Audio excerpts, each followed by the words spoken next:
Welcome to This Explainer. Today, we're diving into one of the most unbelievable true stories of the 21st century. We are talking about how a 19-year-old college dropout managed to fool the world's most powerful people, presidents, statesmen, and literal billionaires, into backing a massive medical fraud.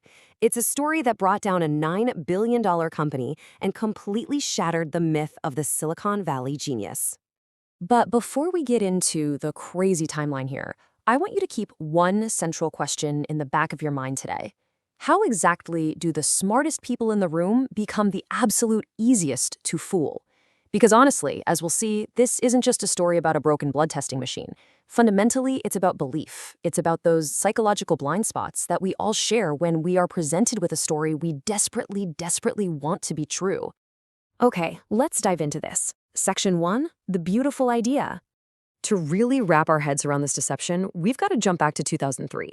Elizabeth Holmes, who was just a Stanford sophomore at the time, decides to build a company on a deeply compelling promise. The pitch was absolutely captivating. She called it Theranos, a fusion of the words therapy and diagnosis. The big claim? Their revolutionary Edison machine could run hundreds of complex lab tests. We're talking everything from cholesterol to cancer markers to infections, all from a single tiny drop of blood pricked from a fingertip. It was supposed to be cheaper, it was going to be faster, and best of all, no more fear of needles. It was, quite simply, one of the most beautiful ideas in modern medicine. Section 2, the currency of prestige. So, you might be wondering, how do you get billionaires to fund a machine that, doesn't actually exist yet? The secret is you build credibility with people, not science. Starting right at Stanford by convincing her chemical engineering professor Channing Robertson to join her board, Holmes assembled a lineup unlike anything health tech had ever seen. We're talking former Secretaries of State Henry Kissinger and George Shultz, former Defense Secretary William Perry, a former CEO of Wells Fargo. Now, what's really interesting here is their lab science expertise. It was zero, absolutely none. But what they brought to the table was massive political prestige, which, as it turns out, is one of the most persuasive currencies in the world. And that prestige? It translated into a staggering valuation, $9 billion by 2014. Holmes crafted this undeniable persona for herself. She wore a signature black turtleneck, trained herself to speak in a deliberate, artificially deep voice, and constantly framed Theranos as this grand mission to save lives. And it worked perfectly. She secured hundreds of millions of dollars from titans like Rupert Murdoch, Betsy DeVos, and the Walton family. Forbes even crowned her the youngest self-made female billionaire in America. And then, this private fantasy became a very real, very public promise. Massive retail chains started betting their entire customer experience on this totally unverified technology. Walgreens agreed to put Theranos testing centers right inside its stores. Safeway poured hundreds of millions into retrofitting its supermarkets with in-house clinics. To the outside world, Theranos just looked unstoppable. Which brings us to Section 3, the architecture of belief. Because inside those dark, highly secured labs at Theranos, the Edison machines were failing, completely failing, and a culture of pure performance just took over. There was a stark contrast between what they showed people and what was actually happening. When VIPs, investors, or journalists came for a tour, the staff would stage these elaborate demonstrations, making it look like the Edison machine was actually processing the blood sample. But reality? The actual blood tests were being quietly run on modified commercial machines from competitors, the exact same equipment Theranos had promised to make obsolete. Employees were literally hiding the truth in back rooms while VIPs walked the halls. You're probably thinking, how in the world did she get away with this? Well, it boils down to this: people trust confidence way more than they trust evidence. Holmes weaponized her mission. Whenever she was pressed with difficult technical questions, she just deflected, citing trade secrets. And if someone pushed her further, she pivoted straight to heartbreaking stories of sick children and frightened patients, basically making any skepticism from investors or journalists feel immoral. This really kicks off a rapid-fire psychological breakdown of how the fraud worked, exploiting our human blind spots one by one. First up is authority.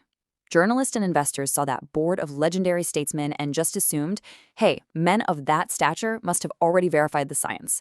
They essentially extended trust by proxy. Then we have social proof. Once massive names like Rupert Murdoch and Walgreens were all in, new investors just blindly followed the herd.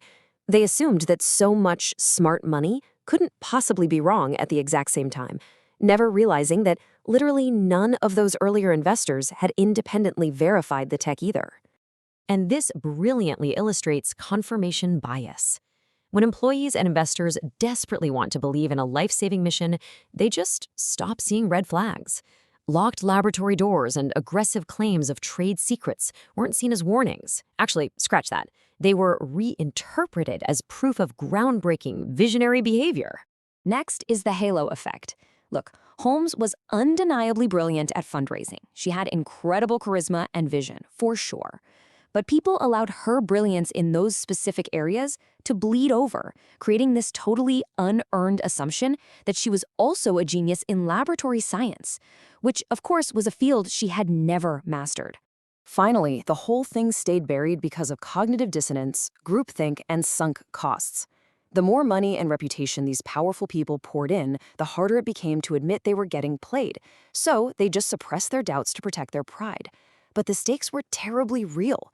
While the board protected their egos, real patients were sitting at their kitchen tables receiving terrifyingly inaccurate results for things like cancer markers, pregnancy complications, and heart health. Section 4. The Unraveling. Now, fortunately, the illusion couldn't last forever. But the crazy part? The exposure didn't come from some government regulator. It came from the inside. It came from a young engineer named Tyler Schultz, who just happened to be the grandson of Theranos board member George Schultz. Tyler faced an impossible choice. After raising his concerns about the inconsistent results internally and getting completely shut down, he made the incredibly brave decision to risk his own career and literally fracture his relationship with his grandfather by taking his findings straight to Wall Street Journal reporter John Carreyrou. And that whistleblowing? That's what fractured the illusion completely. Let's walk through this rapid timeline of collapse, because it happens fast.